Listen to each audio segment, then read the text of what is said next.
अन्त सिठोको कुरालाई बुझ्न जान्न र सिठोको भगवानहरूलाई चिन्नका लागि प्रज्ञा नै चाहिन्छ। प्रज्ञा बिना कुनै वस्तु वा सत्वलाई बुझ्न गाह्रो पर्न जान्छ। सर्वप्रथम सिठो भन्ने शब्द दुईवटा छन्, शिवा र ठुवा। र शिवाको अर्थ शान्ति हो भने यसैको विपरीत ठुवाको अर्थ हुन्छ क्रोध अथवा रुद्र भन्ने, यानि शान्ति र क्रोधका भगवानहरू र सिठो लाछो यसलाई भनिन्छ। सिठोको भगवान जम्मा 100 जना हुन्छन्, शान्तिको 42 जना र क्रोधका भगवानहरू 58 जना हुन्छन्। यी 100 जना भगवानहरू पञ्चबुद्धहरूबाट नै उत्पन्न भएका हुन् अनि ती पञ्चबुद्धहरू समन्तभद्रका रूपहरू हुन्। ती बुद्धहरू हुन् अक्षोभ बुद्ध, रत्नसम्भ बुद्ध, अमिताभ बुद्ध, वैरोचन बुद्ध र अमोघ सिद्धि बुद्धहरू हुन्।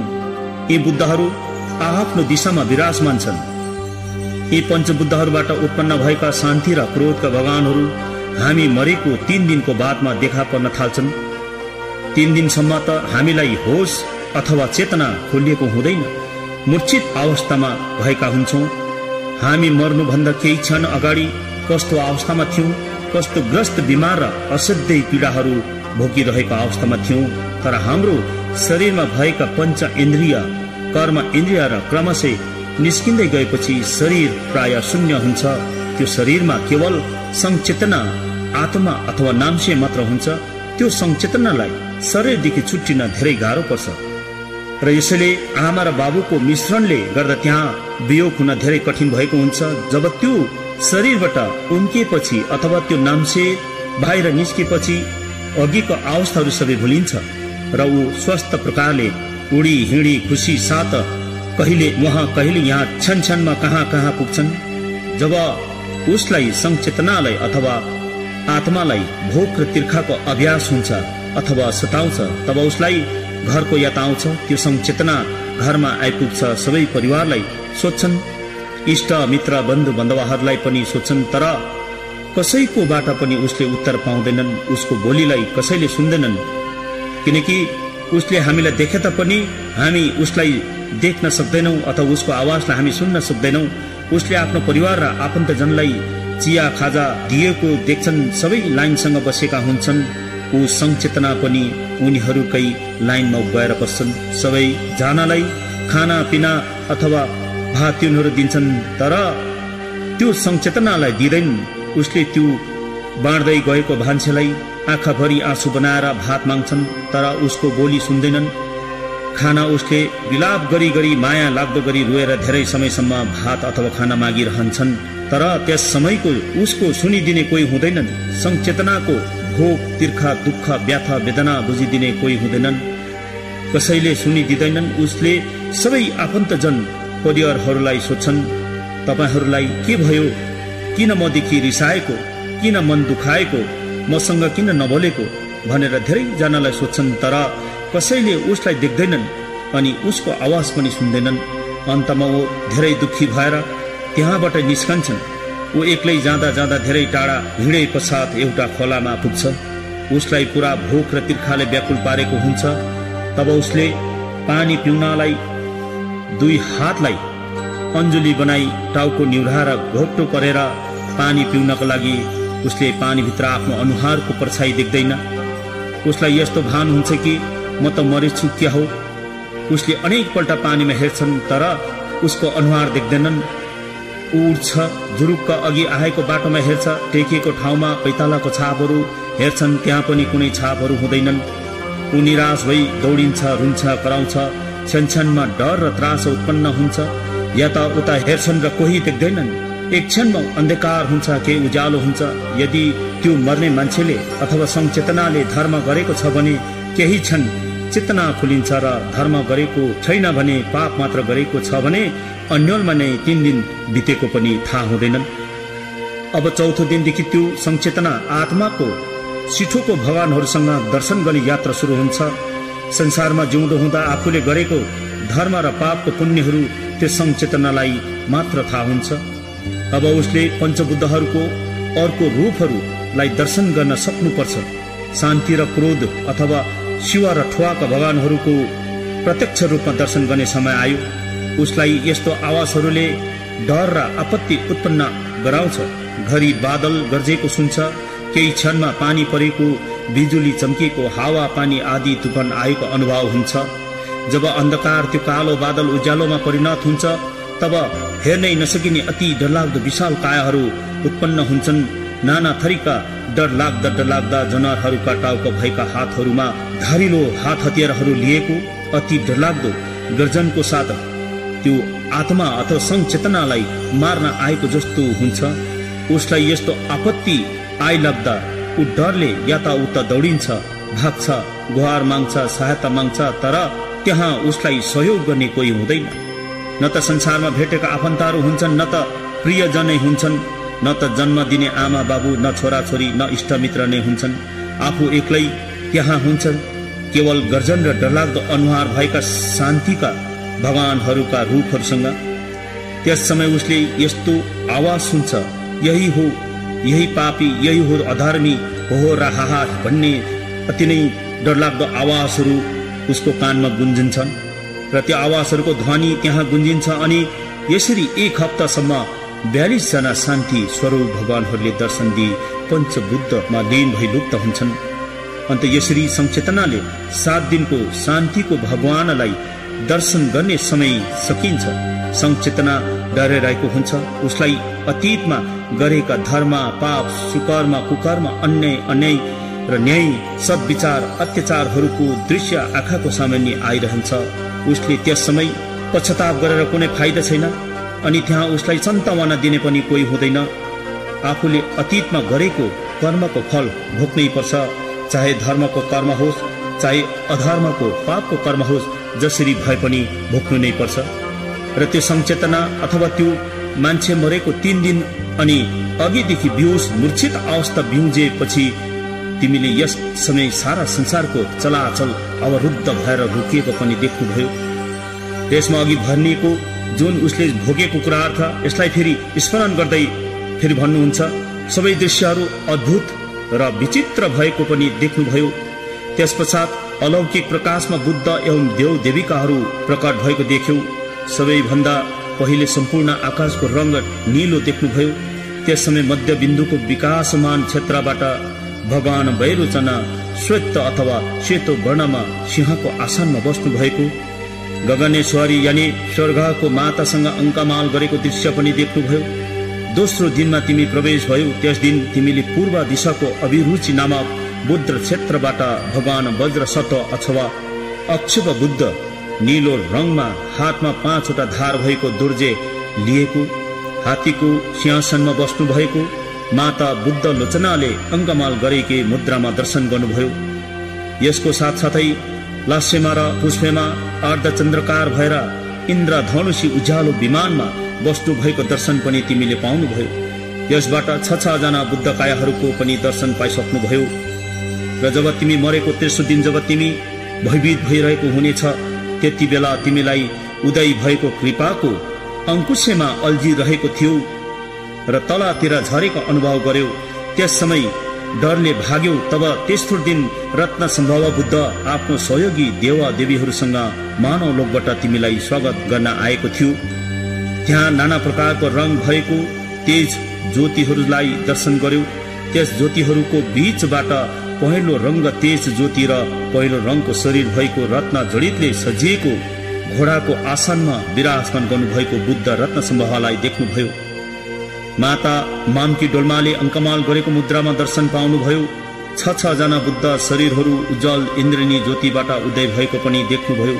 जब चौथो दिनमा अहम, अहंकार, लोभ, लालच, हेरा फेरी र पाप कर्मको प्रभावले गर्दा सदैव दुखी भएको देखेर यसबाट उत्पन्न भएको घोर आवाज र निस्तेज प्रकाशहरूदेखि भयभीत बनेर भागिरहेको बेला यस प्रकार मानिसहरूलाई अन्तर्भावको अवस्थामा मृत्युको चौथो दिनमा आफ्नो सहयोगी देव देवीहरू सहित रिस, राग र अहंकारबाट उत्पन्न प्रेत योनिको रूपमा निस्तेज प्रकाश भएको मार्गमा स्वागत गर्न या लिन आएको अग्नि तत्त्वबाट उत्पन्न भएको पवित्र रूपमा रातो ज्योतिसँगै रातो वर्णको भगवान अमिताभ बुद्धलाई दर्शन गर्यो।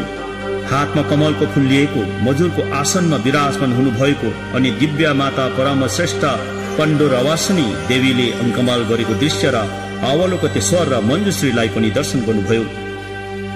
तब 5औं दिनमा तिमीले अथवा संचेतनाले मनलाई विचलित नबनाइकन अन्तकालको 5वां दिनमा पनि प्रवेश गर्यौ।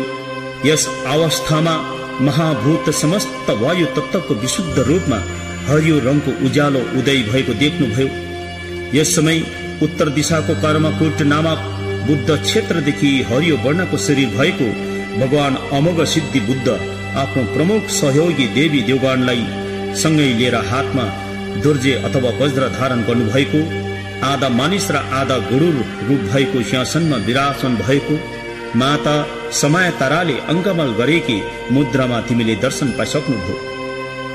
अघि तिमीले पञ्चबुद्धहरूलाई दर्शन गरिसक्यौ, जसलाई अमोघ सिद्धि, वैरोचन सिद्धि, रत्नसम्भव बुद्ध र अमिताभ बुद्धहरूलाई तिमीले दर्शन गरिसक्यौ। तिमी 6औं दिनमा पनि प्रवेश भयौ। 6औं दिनमा पनि तिमी ती ज्योति र किरणहरूसँग त्रास्त र भयभीत भएर नीच योनिमा भट्किरह्यौ, अल्मलिएर घुमिरह्यौ। तब मृत्युको 6औं दिनमा मातृ पितृको महाकरुणा रूपी युगल ज्ञानी तपस्वी पञ्चकौल बुद्ध उनका सहयोगी देवी देवगणहरूलाई लिएर आउनुभएका। तब तिमी संसारिक संस्कारहरूको माया मोहमा फसेर उनीहरूदेखि आतंकित र त्रास्त भइरहेको बेला परिमण्डलको मध्य भागको विकीर्ण नामक बुद्ध क्षेत्रबाट माता पिता रूपी युगनद्ध बुद्ध वैरोचन पहेँलाको जस्तै गरेर दर्शन दिनुभयो।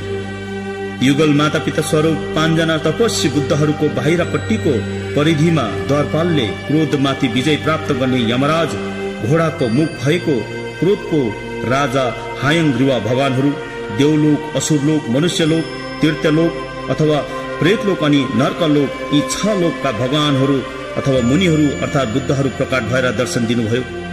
समस्त बुद्धहरूको पूज्य अथवा पुर्खाहरू अथवा पितामह समन्तभद्र र समन्तभद्र युगल माता पिता स्वरूप प्रकट भएको आभास गर्यो। ती बुद्ध र देवी देवगण यी समस्त बुद्ध क्षेत्रबाट अवतरित कतै बाहिरबाट आउनु भएका होइनन्। यिनीहरू सबै तिम्रो हृदय स्थलको मध्य भाग र 4 दिशाहरूबाट उत्पन्न भएर आएको थियो। यी सबै बुद्ध र देवगणहरू तिम्रो हृदयको भित्री भागबाट उत्पन्न भई बाहिर निस्केर दर्शन दिइसकेको छ। यी बुद्ध र देव देवीगण कतैबाट आएका होइनन्, तर तिनीहरू सबै तिम्रै ज्ञान शक्तिमा अनन्तकालदेखि बसेका हुन्। यिनीहरू अनाभौतिक अथवा अनभौगिक रूपमा विराजमान थिए। अन्त यिनीहरूलाई उनीहरूकै रूपमा तिमीले चिन्नु सक्यौ। तिम्रो मृत्युको 7औं दिनमा इच्छा आकांक्षाहरू पवित्र धातुको रूपमा शुद्ध भएर 5 रङ बिरङ्गी ज्योतिसँग उदय भएको पनि तिमीले देख्यौ। ज्ञान देव देवी डाकिनी परिहरू हातमा नाना प्रकारका धारिलो हतियारहरू लिएको, खुनले भरेको खोपडी लिएको, आफ्नो मुद्रामा नृत्य गरेको तिमीले दर्शन पायौ। परिमण्डलाको बाहिरी हिस्साबाट असंख्य डाकिनीहरू परिहरू, 8वटा महाशमशानहरूका डाकाहरू अथवा पुरुष परिहरू, 4 बुद्ध क्षेत्रका डाकाहरू, वीर योद्धाहरू, किङ्गार धर्म रक्षक धर्मपालहरू, हाड र छालाले बनिएको गरगहना पहिरिएको स्त्री पुरुषहरू, नाना प्रकारका हड्डीले बनिएको बाजा घजा बजाएर तिमीलाई स्वागत गरेको अनुभव गरिसक्यौ। 5 रङ्ग ज्योति जस्तै रङ्गीन धागोमा गुथिएका झैं रङ्ग बिरङ्गी चमचम चम्किने झलक मलक सरर गर्दै एउटा स्वच्छ तेजवी ज्योति 5 जना विद्या र ज्ञानका देवगण विद्याधरहरूको हृदय स्थलबाट उत्पन्न भएर तिम्रो हृदयको छेउबाट आँखाहरूलाई असाध्य वेदना दिँदै आएको थियो। त्यसबेला यसको रङ सँगसँगै मूर्खलोक अथवा पशु लोकदेखि निस्तेज नीलो रङको ज्योति पनि देखा परेको थियो। त्यसबेला तिमी संसारिक वासनाहरूको अधीनमा परेर भ्रमित भई त्यो तेजवी रङ्गप्रति आकृष्ट भयो। यस अवस्थामा तिमी 5 रङको तेजवी ज्योतिसँग भयभीत र आतंकित भएको थियो। त्यसलाई आफ्नै ज्ञान शक्तिको ज्योति हो भनेर तिमीले चिन्यौ। त्यस ज्योतिको भित्र तहबाट स्वत उद्घोषित धर्म शब्दहरूको ध्वनिहरू 1000 वज्र कड्कडिएको गर्जन जस्तै भयो। यी शब्दहरूको गुन्जन र महागर्जनदेखि आतंक, तीव्रता र उग्रताका आवाज ध्वनिहरू उत्पन्न भएको तिमीले अनुभव गर्यौ।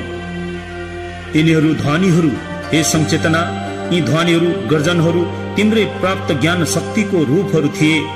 यदि तिमी डरायौ भने पशुलोकबाट उत्पन्न भएको निस्तेज हरियो रङको प्रकाशसँग तिमीले अनुराग आकृष्ट भएर मोहमा फसिन्थ्यौ। त्यसप्रति आकर्षित भई मोहरूपी अन्धकारमा फसिएर कुकर्म गर्ने लोक अर्थात् पशुलोकमा पतित भएर सधैँभरि मूर्ख, नबोल्ने, नसुन्ने, लाटा गुङ्गा, अर्काको कमारो भएर बाँच्नु पर्नेछ। त्यहाँ मार मार काट काट जस्तो अनन्त दुःख कष्ट भोग्नु पर्ने अवस्था तिमीले अनुभव गर्यौ। हे संचेतना, अब 7औं दिनको तल झर्ने अवस्था अथवा तिर्यक, पशुलोक, प्रेतलोक र नर्कहरू, परिचय, प्रार्थनाहरू अनि अन्तर्भावको परिस्थितिमा शान्त र शान्तिप्रिय देवा देवीगणको आगमन, उपस्थिति र आवासहरूको परिचय यो 7औं दिनको यही सम्पन्न हुन्छ र 8औं देखि 14औं दिनसम्म उग्र रूप धारण गर्ने देवी देवता गणको प्रादुर्भाव अथवा उत्पत्ति अनि उनीहरूको परिचयहरू यसरी सुरु हुन्छ। जो उक्त अवस्थामा अन्तर्भावका 7 दिनभित्र 7 प्रकारको बाधा अडचनहरू थिए। यसकारण सम्यक शान्त देवी देवगण सम्पूर्ण ज्ञानले युक्त भएका विद्याधरहरू सँगसँगै डाका डाकिनीहरू उनको स्वागत गर्न आएपछि क्रोधको आगोमा प्रज्वलित भएका 58 हेरुका देवगण उक्त शान्त रूपधारी देवगणको विपरीत रूप लिएर प्रकट हुन्छन्। यिनीहरू शान्तिप्रिय देवगण जस्ता हुँदैनन्। यिनीहरू क्रोधी, प्रचण्ड, उग्र र भयानक डरलाग्दा रगत पिउँदै गरेको हुन्छन्। तर यी सबै क्रोधी, उग्र रूपधारी देवी देवगण सबै अन्तर्भावका रूपहरू हुन्। अब अन्तर्भावको 8औं दिनमा हेरुका उग्र रूप धारण गर्ने देवी देवगणहरू तिम्रो अघि देखा पर्नेछन्। अन्त तिमी अविचलित भएर उनीहरूलाई चिन्नु पर्छ। गहिरो बदामी रंग भएको महाप्रतापी बुद्ध हेरुका, जसको 3वटा विशाल टाउको भएको, 6वटा बलिष्ठ हातहरू, 4वटा खम्बा जस्तो खुट्टाहरू फैलाएर दृढता साथ उभिरहेको, उसको दाहिनेपट्टिको अनुहार सेतो वर्णको, देब्रेपट्टिको रातो वर्णको र मध्यमको अनुहार गहिरो बदामी वर्ण र त्यहाँबाट आगोको ज्वाला निस्किरहेको, उनका 9वटा आँखाहरू उघारेर भयंकर डरलाग्दो नजरले हेरिरहेको, उनका आँखी भावहरू बिजुली चम्किँदा चर्केका धर्सा अथवा धर्काहरू जस्तो लामा लामा दाँत भएको, अणरण भन्ने शब्दहरू हाहार होको शब्दहरूमा अट्ठास गर्दै हाँसिरहेको, तीखो आवाज शिश गरेर सिटी बजाइरहेका आफ्नो केशराशिहरूलाई ठाडो पारेर फिजाइरहेको, खोपडीहरूको मालाहरू पहिरिएको, हातहरूमा डरलाग्दा डरलाग्दा हात हतियार लिएको, बुद्ध क्रोधीश्वरीले अङ्कमाल गरिरहेकी, उनको हातमा शङ्खको पात्रमा रगत, मुखमा हाल्दै गरेकै खुन पिउँदै कण्ठबाट मेघ गर्जन जस्तो आवाज निस्किरहेको, यी देवी देवगणहरू तिम्रो मस्तिष्कको मध्यमबाट प्रकट भएर तिमीलाई दर्शन दिइरहेका छन्। यस्तो देखेर तिमी भयभीत त्रास्त नहुनु। वास्तवमा उनीहरू त भगवान वैरोचन बुद्ध युगल माता पिता दुवैको साक्षात रूपहरू हुन्। र तिमी 8औं दिनको पश्चात 9औं दिनमा वज्रकुलका हेरुका देवगण आत्मा अथवा संचेतनालाई स्वागत गर्न आउनेछन्। नीलो वर्णको शरीर भएको 3वटा मुखहरू, 6वटा हातहरू अनि 4 खुट्टामा दृढता साथ उभिएको, उसले पनि अघिको हेरुकाले जस्तै खोपडी हड्डीका मालाहरू लगाएका, वञ्चरो वज्र खोपडी लिएको माता वज्र क्रोधीश्वरीले अलिङ्गन गरिरहेकी मुद्रामा उभिएको र तिमीले यस्तो दर्शन पाउनु हुनेछ। सुन संचेतना, उसको हातमा पनि रगतले भरिएका पात्र लिएको र वज्र हेरुकालाई पिहाउँदै गरेको तिमीले देख्नेछौ। उनीहरू तिम्रो मस्तिष्कको पूर्वी कोणबाट निस्केको भगवान वज्र सत्व अथवा अक्षव बुद्धकै साक्षात रूप हो। तिमी उनीहरूसँग नडराऊ, बरु यसलाई भक्ति गर अनि तिमीलाई कल्याण हुनेछ। र तिमी मरेको 10औं दिनमा तिमी प्रवेश हुँदैछौ र त्यस दिनमा तिमीले रत्न कुलका भगवान रत्न हेरुका पहेँलो वर्णको शरीर धारण गर्नुभएको, 3वटा मुख, 6वटा हात अनि 4वटा बलिष्ठ खुट्टाहरू फैलाएर उभिएको मुद्रामा दर्शन दिनुहुनेछ। मातृका रत्न क्रोधीश्वरीले पितृरूप रत्न हेरुकालाई अङ्कमाल गरिरहेकी, हातहरूमा रत्न खडक गदा लिएको, घण्टी, मानव खोपडी, त्रिशूल लिएको रूप तिमीले देख्नेछौ। उनीहरू त तिम्रै मस्तिष्कको दक्षिण कोणबाट निस्केको माता पिता रूपी युगनद्ध रत्न सम्भवका साक्षात रूपहरू हुन्। यसकारण तिमी डराउने काम छैन, भयभीत र त्रास्त हुनु हुँदैन। उनीहरू त तिमीलाई मुक्ति गराउन दर्शन दिन प्रकट भएका हुन्। तिमी मरेको 11औं दिनमा कमलको फूलको क्रममा रहेका रगत पिउने हेरुका देवी देवगणहरूले तिमीलाई दर्शन दिनेछन्। यिनीहरू पद्म कुलको हेरुका नामको पद्म हेरुका हुन्। गहिरो रातो वर्णको शरीर धारण गरेको, अघिकै हेरुकाहरूको मुद्रामा भएको दिव्या माता पद्मा क्रोधीश्वरीले अङ्कमाल गरिरहेकी अनि उनीप्रति अघि झै रगतका प्याला लिएकी हेरुकालाई पिलाउँदै गरेको रूपमा तिमीले दर्शन पाउनेछौ। तिमी त्यति बेला त्रास्त आतंक भयभीत नहुनु। उनीहरू माता पिता रूपी युगनन्द भगवान अमोघ सिद्धिकै साक्षात रूप हुन्। यिनीहरूलाई तिमीले श्रद्धा भक्ति गर। यिनीहरूलाई आफ्नै कुल देवी देवताहरूको रूप चिन्नु भए तत्काल मुक्ति प्राप्त हुनेछ। यसरी प्रकट हुने देवी देवगणहरूको परिचय आफ्नै कुल अथवा हिदामको रूपमा पहिचान गरी उनीहरू मुक्ति प्राप्त गर्न सक्छ। जस्तै जीवित कालमा गुरुले व्याख्या गर्नुभएको मृत्युपछि मुक्तिसम्ममा जुन आभास या रूपहरू थिए, वास्तविक मृत्युपछि पनि त्यस्तै आभास र प्रतिबिम्बहरू देखा पर्छन्। त्यसमा कुनै प्रकारको भिन्नता हुँदैन। यो आमा र छोराको संयोगवश मिलन जस्तो मात्र हो, जो उत्पन्न भएको तत्कालै पुरानो परिचित व्यक्तिलाई पुनः देख्ने साथ चिनेको जस्तो आफ्नै चेतना शक्तिको आभास हो भनेर जान्न सकिन्छ र मृत्यु पश्चात मुक्ति निश्चित हुन्छ। र यसरी उपदेश सुन्नु नपाएर पनि परिचय नपाउने ज्ञानी गुणी भाग्यमानी मानिसहरू पनि मुक्तिको अवस्थादेखि टाढिएर संसारमै अल्मलिएर भट्किरहेका हुन्छन्। त्यस अवस्थामा फेरि 8 जना केवरी क्रोधीश्वरीहरू मातृका रूपिणीहरू जो सिंहनी बाघिनीको विभिन्न अनुहार भएका आफ्नै मस्तिष्कको मध्यबाट प्रकट भएका हुन्। यो तिम्रो मृत्युको 13औं दिनमा तिम्रै मस्तिष्कको कोणबाट विभिन्न मातृका देवीहरू उत्पन्न भएर तिमीलाई दर्शन दिनेछ। हातहरूमा मृत्युदण्ड मानव खोपडी लिएकी उनीहरूसँग नडराउनु।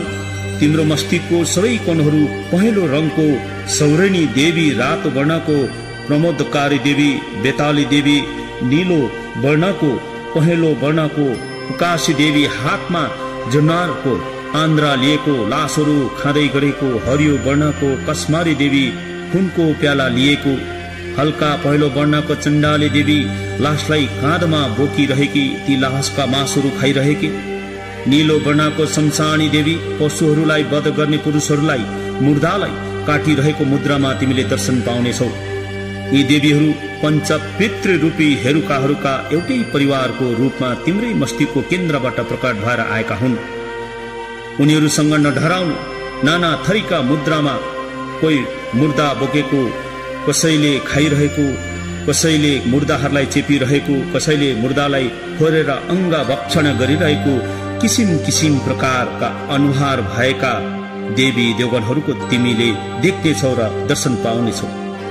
यसै कारण तिमी नडराउनु। जे जति दृश्यहरू उत्पन्न भएर दर्शन दिन्छन् तिनीहरू सबै तिम्रै चेतना शक्तिको आभासहरू र प्रतिबिम्बको रूपमा चिन्नुहोस्।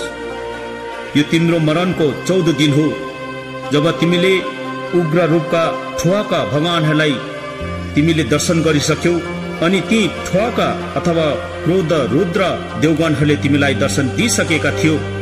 र अब तिम्रो यो 14औं दिनको अन्तको दिन हो, जहाँ तिमीले 100 जना शान्ति र क्रोधका भगवानहरूलाई सम्पन्न सबै भगवानहरूलाई दर्शनको अन्तको दिन आइसकेको छ। र यो 14 दिनको दिनमा 4 जना नारी द्वारपालहरू विभिन्न रूप र रङ्गहरूमा अनि नाना प्रकारको मुद्रामा दर्शन पाउनेछौ। 28 जना उग्र रूप धारण गर्ने क्रोधीश्वरी देवीहरू, नाना प्रकारका नाम भएका उग्र देवी राक्षसनीको अनुहार जस्तो भएका रूपहरू, जस्तै प्रज्ञापन्नी, कुमारी, इन्द्रेणी, अनन्दी, भृङ्गारी, अमृता, रातो चन्द्रिका, दण्डेनी आदि देवीहरूले तिमीलाई दर्शन दिइरहेको छ। र ती भाकृता देवीहरू गिद्धको शिर अनुहार भएकी, हातमा गदा धारण गरेकी, नन्दिनी रातो वर्णकी घोडाको टाउको र अनुहार भएकी, हातमा विशाल मुर्दाको धड धारण गरेकी, महाबला रातै वर्णकी गरुडको टाउको र अनुहार भएकी, हातमा गदा बोकेकी राक्षसिनी, कुकुरको टाउको र मुखाकृति भएकी हातमा वज्र धारण गरेकी कामिनी, रातै वर्णकी कनक पंक्षी सुन्यौली चराको टाउको र अनुहार भएकी, दुईटै हातले धनु बाण धारण गरेकी धन रक्षिता हरियो वर्णकी, मृगको टाउको र अनुहार भएकी, हातमा कलाश धारण गरेकी मुद्रामा देवीहरू पश्चिमी क्षेत्रबाट आएकी यी 6 जना योगिनीहरू तपाईका मस्तिष्कको केन्द्र बिन्दुबाट प्रकट भएर दर्शन दिइरहेको छ। अन्त तिमीहरू उनीहरूसँग एकदमै नडराउने कोसिस गर्नुपर्छ, किनकि तिम्रो कुनै पनि अङ्गहरूमा कर्म इन्द्रिय ज्ञानेन्द्रियहरू कुनै हुँदैनन्, तत्त्वहरू कुनै छैनन् र त्यसैले तिमी एउटा केवल आत्मा संचेतना र यो मनोकाया मात्रै छ। अब उत्तर दिशाको क्षेत्रबाट पावनी देवी नीलो वर्णमा सर्पको टाउको र मुखाकृति भएकी हातमा ध्वजा लहराउँदै बोकेकी, हिमालय देवी रातो वर्णमा जंगली बाख्राको टाउको र मुखाकृति भएकी हातमा भाला धारण गरेकी र यसरी हातमा सर्वैका पासोहरू नाना थरीका हात हतियार र नाना प्रकारको जनावरको टाउको भएको मुद्रामा तिमीले दर्शन पाउनेछौ। र यसरी उत्तरी क्षेत्रबाट प्रकट भएकी 6 जना योगिनीहरू तपाईकै अथवा तिम्रो मस्तिष्कको केन्द्र बिन्दुदेखि सृष्टि भएर तिमीलाई दर्शन दिइरहेको अनुभव गर्नु। तिमीलाई यिनीहरूदेखि एकदमै भयभीत र नडराउने कोसिस गर्नु र 4 जना द्वारपालिका योगिनीहरू पनि तिम्रो मन मस्तिष्कको केन्द्र बिन्दुदेखि निस्केर तिमीलाई दर्शन दिनेछन्। जस्तै पूर्व दिशाबाट वज्रबाराही कोइली चराको टाउको भएको अनि मुखाकृति भएकी हातमा फलामको अंकुशे धारण गरेको, पश्चिम दिशाबाट रातो रङकी वज्रदेवी सिंहको शरीर र अनुहार भएको हातमा फलामकै सांगली धारण गरेको, उत्तर दिशादेखि निखुर हरियो रङकी वज्रदेवी सर्पको टाउको र अनुहार भएकी हातमा घण्टी धारण गरेको अनि दक्षिण दिशादेखि पहेँलो वर्णकी वज्रदेवी बाख्राको टाउको र अनुहार भएकी हातमा पासु ग्रहण गरेको मुद्रामा उत्पन्न भएर दर्शन दिनेछन्। यसरी 4 जना द्वारपालिका योगिनीहरू पनि तिम्रै मस्तिष्कको भित्री अंशबाट सृष्टि भएर प्रत्यक्ष दर्शन दिएका हुन्छन्। अन्त यिनीहरूसँग एकदमै नडराउने, आतंक नहुने र भयभीत नहुने तिमीले त्यस्तोहरूको मनलाई एकाग्र गर। यस प्रकारले पूर्व क्षेत्रबाट 6, दक्षिण क्षेत्रबाट 6 जना, पश्चिम दिशाबाट 6 जना अनि उत्तर दिशाको क्षेत्रबाट 6 जना अनि 4 जना द्वारपालिका योगिनीहरू समेत जम्मा 28 जना क्रोधीश्वरी देवीहरू पनि उग्र रूप धारण गर्ने हेरुका देवगण स्वयम्भू देवकायाहरूको आफ्नै शक्तिबाट उत्पन्न भएर आएका हुन्छन्। र तिम्रो मरणपछि चारैतिर शून्य नै शून्य देख्नुहुनेछ र त्यस शून्यताबाट भगवान बुद्धत्वको ज्ञान प्राप्ति हुन्छ। त्यस ज्ञान शक्तिबाट शान्ति रूप धारण गर्ने देवी देवताको दर्शन हुन्छ अनि अन्तर्भावको संकटमय परिस्थितिबाट पार हुने बेलामा त्यही बुद्धत्व ज्ञान शक्तिदेखि उग्र रूप धारण गर्ने देवी देवताहरूको पनि दर्शन हुनेछ। तपाईले ती दुवै अवस्थाका देवी देवताहरूलाई उनीहरूका रूप भनेर चिन्न सक्नुपर्छ। आफ्नै मस्तिष्कको केन्द्र बिन्दुबाट 58 प्रकारका हेरुका देवगणहरू अथवा ठुवाका भगवानहरू आफ्नो विभिन्न रूप आकृति र रंग लिएर तपाईको अथवा तिम्रो अगाडि दर्शन दिन्छन्। तर ती सबै आफ्नै ज्ञान शक्तिका प्रतीक या प्रतिरूपहरू भन्ने जानेपछि उनीहरूकै हेरुका कायामा विलीन भएर बुद्धत्व प्राप्त गर्न सक्नेछ। यिनीहरूलाई तिमीले अब पनि चिन्न सक्नु भएन र हेरुका देवगणदेखि भयभीत भएर भाग्नु भयो भने फेरि पनि तिमीले दुःखको सामना गर्नुपर्नेछ। यी हेरुका देवताहरू तपाईलाई यामदूत जस्तो भयंकर देख्नुहुनेछ, कारण यिनीहरू वास्तवमा भयानक नै हुने गर्छन्। उनीहरूदेखि डराउनु हुनेछ, भयभीत बन्नु हुनेछ। उनीहरूको आतंकले मन छिया पार्ने छ अनि तपाई फेरि यही संसारमा नाना प्रकारको कष्ट भोगेर भट्किरहेको हुनुपर्नेछ। शान्त र उग्र रूप लिने अथवा शिवा र ठुवाको देवी देवताहरूको रूप यति ठूलो ठूलो हुन्छन् कि यी रूपहरूले आकाशलाई ढाकेको जस्तो लाग्नेछ। मध्यम वर्गको देवी देवगणहरूको रूप र आकार त सुमेरु पर्वतको जस्तो अग्लो र विशाल हुने गर्छ। अन्तिम वर्ग अथवा न्यूनतम देवी देवगणहरूको रूप र आकारहरू पनि तिम्रो रूप र आकार भन्दा 18 गुणा ठूला हुनेछन्। तिमी उनीहरूदेखि डराउने काम छैन। बाहिरपट्टिको परिमण्डल र स्वत परिमण्डलको ज्योति र काया रूपमा प्रकट हुने प्रतिरूप यहाँ आवासहरू आफ्नै चेतना शक्तिको रंग रूपमा चिन्न सक्नु भए ती ज्योति र कायाहरूमा विलीन भएर तपाईले बुद्धत्व प्राप्त गर्न सक्नेछ। तिमीले आतंक, भय र त्रास निर्माण गर्ने कुनै पनि दृश्य देख्नु भए त्यसलाई आफ्नै पूर्व आभास या प्रतिबिम्बको रूपमा चिन्नु सक्नुहोस्। यो आफ्नो मरणकालको आफ्नै एउटा रूपको अङ्ग आकृति हो भनेर चिने तुरन्त बोधिसत्व प्राप्त गर्न सक्नुहुनेछ। यसमा किञ्चित पनि शङ्का छैन। एकैछिनमा अभिसम्बोध तुरन्त मुक्ति जो शास्त्रमा भनिएको छ त्यो समय आइसकेको छ। यो तिम्रो मनमा स्मरण गर्नुहोस्। तिमीले आफ्नै प्रतिबिम्ब अथवा छायाहरू चिन्नु सक्नु भएन भने शान्ति रूप धारण गर्ने सौम्य देवी देवगणहरूलाई पनि विशाल रूप धारण गरेका महाकालको रूप जस्तो देख्नुहुनेछ अनि ती उग्र रूपधारी देवी देवगणहरूलाई भयानक डरलाग्दो यमराजका दूतहरू जस्तो भयङ्कर देख्नुहुनेछ। अन्त यस प्रकारको दृश्यले तिमीलाई यही संसारमा अल्मलिएर भट्किनु बाध्य गराउने अथवा त्यो बाध्यता गराउँछ। यदि तिमीले उनीहरूको रूपलाई चिन्नु सक्नु भएन भने तिमीले आफ्नै ज्ञान शक्तिको प्रतिरूप या प्रतिबिम्बहरूलाई चिन्नु सक्नु भएन भने बुद्ध वचन सूत्र र तन्त्र विद्यामा जति नै ज्ञानी भए पनि केवल इच्छा मात्र राखेर धर्म कार्य गर्दैमा बुद्धत्व प्राप्त गर्न सक्नुहुन्छ। यदि तिमीले आफ्नो चेतना शक्तिको प्रतिबिम्ब या प्रतिरूपलाई राम्ररी चिन्नु सक्नुभयो भने एउटै वाक्यले तिमीलाई बुद्धत्व प्राप्त गराउनेछ। उक्त आफ्नै स्वर, आभास या प्रतिबिम्बहरू चिन्ह र शब्द मृत्यु भएको उपरान्त अन्तर्भाव अथवा भाड्दोको संकटपूर्ण परिस्थितिदेखि रक्षा गर्न आउने देवी देवगणहरूको स्वरूपलाई धर्मराज यामको विशालतम शरीर जस्तो जसले आकाश नै ढाकेको जस्तो देख्नुहुनेछ। मध्यम वर्गका देवी देवगणहरूको स्वरूपलाई सुमेरु पर्वतको बराबर भए परिमण्डललाई नै ढाकेको जस्तो देख्नुहुनेछ। अनि उनीहरूले माथिल्लो दाँतले मन्दिराको ओठ चेपेर चमचम सिसा जस्तो चम्किने दाँतहरू पारेर केश राशिलाई चुल्ठो बाँधेर विशाल भुँडी अथवा पेट भएका पातलो कम्बर हातहरूमा चम्किलो धारिलो अस्त्र धारण गरेको मुखबाट मार मार काटकाटका शब्दहरूको ध्वनिमा कराउँदै कसैको हातमा मानव खोपडीको पात्रमा रगत पिउँदै मानव मस्तिष्कको गिरी निकालेर पान गर्दै गरेका मुर्दालाई चिरफाड गरेर आन्द्राहरू र कलेजाहरू निकालेर भक्षण गर्दै गरेका जस्तो भयङ्कर रूप र मुद्राहरूले चारै दिशाहरू भरिएको जस्तो देखिनेछ।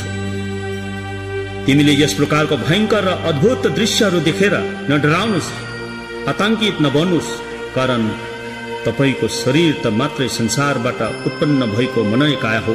अन्त यो स्थूल शरीर मात्रै नष्ट हुन्छ, नाश हुन्छ, तर तिमी नष्ट हुनुहुन्न, तिमी नष्ट हुँदैन। तिमीलाई जति नै मारे काटे पनि तिमी मर्नु सक्दैन। तिमी त त्यो नश्वर शरीरको शून्य बिम्ब हुन्छ। त्यो शून्य बिम्ब हो जो कहिल्यै नष्ट हुँदैन। यसकारण उक्त सबै दृश्यहरू देखेर डराउने भयभीत हुने कुनै आवश्यकता छैन। त्यो तेजवी ज्योतिहरू यमराज र दूतहरू पनि केवल प्रतिबिम्बहरू हुन्। उनीहरूको कुनै स्थूल शरीर हुँदैन। अन्त कुनै शून्यदेखि अर्को शून्यको घात प्रतिघात हुँदैन। शून्यसँग शून्य ठोकिए शून्यकै सृष्टि हुन्छ। यसरी उक्त सबै दृश्यहरू स्वचेतना शक्तिका प्रतिबिम्बहरू हुन्, छायाहरू हुन्। त्यसपछि ती बाहिरी परिमण्डलका शान्त देवगण, उग्र क्रोधी हेरुका देवगण र विभिन्न आकृति रूपको शिर धारण गर्ने देवीगण, इन्द्रनीका रङहरू, ज्योतिहरू, यमराजका रूप स्वरूपको कुनै सिद्ध प्रमाण छैन। यो कुरा निश्चित छ।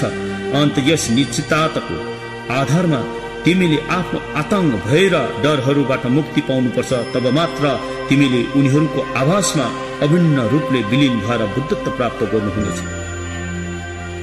यसरी तिमीले आफ्नो प्रतिबिम्बहरूलाई चिनेपछि आफै आप तिमीले मनमा यसरी सोच्नुहुनेछ, यिनीहरू सबै मेरै कुलदेवी देवताहरू अथवा इदामहरू हुन्। उनीहरू मलाई यस अन्तर्भावका सङ्कट र विपदहरूले भरिएको मार्गदेखि रक्षा गर्नु आउनुभएका हुन्। म उनीहरूको शरणमा जान्छु भनेर तिमीले सोच्नुपर्छ। यसरी उनीहरूप्रति उन्मुख भएर मुक्तिको आशा राख्नुपर्छ। त्रिरत्नको विधि विधानहरूको अनुसरण गर्नुहोस्। तिमीले आफ्नो कुल देवी देवताहरूलाई स्मरण गर्नुपर्छ। जुन देवता र देवीको नाउँ तिमीलाई याद आउँछ उसैको नाउँ पुकारेर यसरी प्रार्थना गर्नुपर्छ।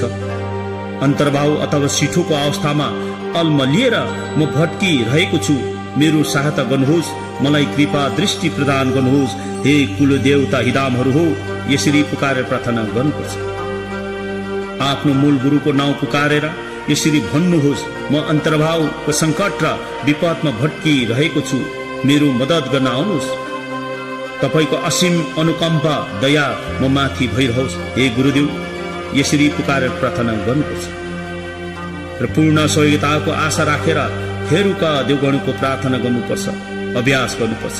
र प्रार्थनामा के भन्नुपर्छ भने, हे भगवान, असीम कुवासना र कुकर्मको प्रभावले यस भाव सगार रूपी संसारमा म भट्किरहेको बेलामा त्रास, आतंक र भय बिनाको प्रकाशमान बाटोमा शान्त स्वरूपका देवगण र उग्र कोटी स्वभावका हेरुका देवगणले मलाई मार्गदर्शन गरी अगुवाई गर्नुहोस्।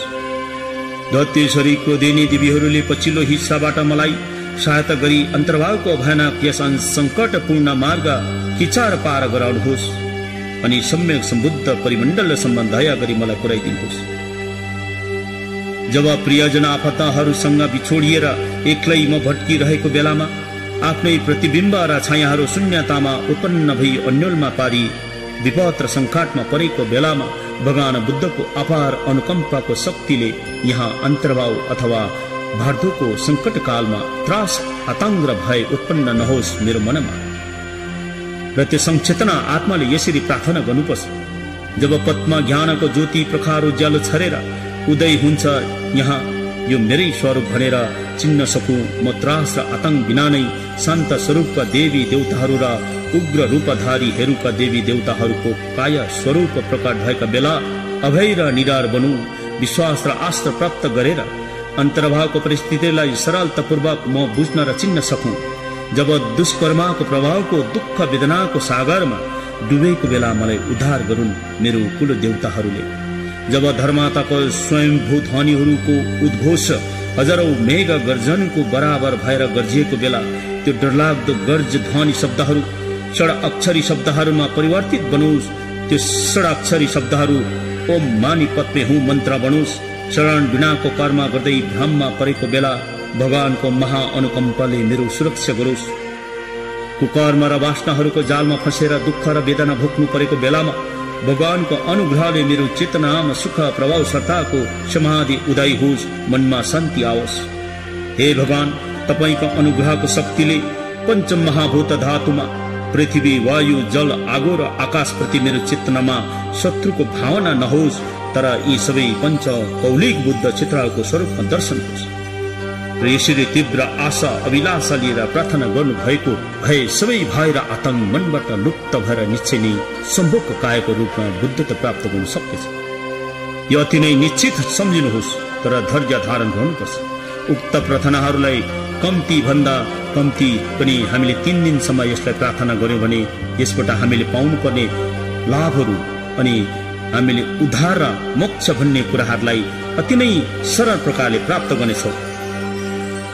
र यो सिठोको जुन अघि प्रार्थनाहरू गरे अनि मेलम प्राणीधनहरू र यो हामी जिउँदो हुँदाखेरि मात्र नभएर हामीले जिउँदो पश्चात हामी मर्छौं, मरेपछि त्यो अवस्थामा जब हामी पुग्छौं जहाँनिर हाम्रो भार्दो अन्तर्भावभित्र हाम्रो आत्मा चेतना अथवा संचेतना त्यहाँनिर प्रवेश हुन्छ, त्यो अवस्थामा हुने जुन त्यो अवस्थाहरू छ यहाँनिर सिठो अथवा अन्तर्भावभित्र यसरी वर्णन गरेका छन्। र यो सिठोलाई अथवा शान्ति रूप भएका भगवान र रुद्र क्रोध भएका भगवानहरू जम्मा 100 जना भगवानहरू यहाँ सिठोमा वर्णन गरेको छ। र यो वर्णन भगवान गुरु पद्मसम्भवले 8औं शताब्दीमा तिब्बतमा गएर यसरी प्रचलन अथवा प्रचार गर्नुभएको हो। र यो अति नै महान ग्रन्थ अनि जुन हामी मरे पश्चात हुने जुन दुःखहरू छन्, हामीले भोग्नुपर्ने आतंक, त्रास र डरहरू छन्, त्यसलाई प्रहण गर्न सक्ने अथवा त्यो भय र त्रासहरूदेखि मुक्त हुने उपायहरू गुरु पद्मसम्भवले बताउनु भएका छन्। र यो ग्रन्थमा हामी मरेर मात्रै यो कुराहरूलाई भेट्ने भन्ने अथवा त्यहाँबाट हामी मुक्ति र मोक्ष हुने भन्ने कुराहरूलाई नलिएर हामी जिउँदैमै हामीले यो शास्त्रलाई अथवा यसको अर्थहरूलाई अथवा यसलाई पाठ गर्यौं भने हामीले जिउँदोमा नै गर्ने अभ्यास र कोसिस गर्नुपर्ने रहेछ। र हामीले यस ग्रन्थलाई जिउँदोमा हेरेनौं र यस सिठो अथवा भार्दोलाई बुझेनौं भने हामी मरेर कसै गुरुद्वारहरूबाट विद्याधरहरू अथवा परम गुरुहरूबाट त्यो व्याख्या गरे तापनि हामीमा के भने 100मा हामीले 25% मात्रै हामीले त्यसलाई ग्रहण गर्नुपर्ने रहेछ। र हामीले जिउँदो हुँदाखेरि नै सम्पूर्ण पाठहरू आफैले नै पाठन गरेको र आफूले नजाने तापनि अति नै शुद्ध प्रकारले पढिदिने हितैषी साथी गुरु अथवा मित्रहरू छन्, उहाँहरूबाट पनि हामीले सुन्न पायौं भने यो महाश्रुत विमुक्तिको पाठहरू नियमित रूपले गरे हामीले त्यहाँबाट सम्पूर्ण रूपले त्यसलाई बुझेर हामी आउने जुन त्यो धार्दो अन्तर्भावमा चाहिँ हामी फसिनु नपर्ने त्यो उपायहरू यहाँनिर गुरु पद्मसम्भावले बताइदिनु भएको छ। र यसैले यो जुन गर्नुपर्ने सिठोको पूजाहरू, सिठोको पाठहरू र अन्तर्भावको जुन यो ग्रन्थहरू छन्, अन्तर्भावको जुन त्यो मरेर गएको दिनहरूमा जुन हामी 49 दिन भोग्नु पर्ने त्यो यात्राहरू छ, यसमा हामीले अति डरलाग्दोसँग भोग्नु नपर्ने, हामीले जिउँदोमै नै त्यो कुराहरूलाई जानेको छौँ भने यो 7 दिनको शान्ति भगवानहरूको डरलाग्दो रूप र अनि 8औं देखि लिएर 14औं दिनभित्र लिएको 58 जना उग्र रूप भएको देवगणहरूको त्यो महाविराट विशाल रूपहरूलाई हामीले हेर्दै डराउनु पर्ने हुँदैन रहेछ। र त्यो हामीले जिउँदै हुँदाखेरि नै त्यो रूपहरूलाई चिन्नु र जान्नु पर्ने रहेछ। र यसैले हामी यो जुन सिठोको पाठ अनि सिठोको जुन यहाँ मेलम गरियो अनि यसलाई जुन यो प्राणीधन मेलमहरू यहाँनिर गरियो र यसको प्रभाव अनि जुन यो सिठोको यहाँ व्याख्या गरियो अथवा यो यसको अर्थहरू यहाँनिर बताइयो र यसले सारा संसारको प्राणीहरूलाई कल्याण हुन सकोस् अनि जुन यो कल्याण मात्र नभएर यसमा सारा संसारको प्राणीहरू जहाँनिर देव असुर मनुष्य पशु प्रेत र नरकमा बसेका प्राणीहरू छन् र त्यो प्राणीहरूको हितको लागि यो अडियो क्यासेट अथवा आर्थिक सहयोगको लागि जेसेन थार्बलिङ सार्वजनिक बौद्ध गुम्बाको प्रयासमा सिठोको मेलम अथवा प्राणीधन साथै प्रवचन प्रस्तुत गरेका छौं। हामीलाई आशा छ यस मेलम र बुद्ध बाणीले सबै मानव पशु प्रेत नरक अनि समस्त त्रिधातुका प्राणीहरूलाई कल्याण हुनेछ भनी हामी त्रिरत्न प्रति आस्था गर्दछौं र यसैले यो सबैलाई कल्याण होस् र सबै प्राणीहरूले यो शास्त्रलाई सुनेर बुझेर सबै प्राणीहरू उद्धार र मोक्ष प्राप्त गरून् भनी हामी भगवान त्रिरत्नप्रति आशा राख्दै यो मेरो सिठोको प्रवचनलाई यही राख्दछु। धन्यवाद।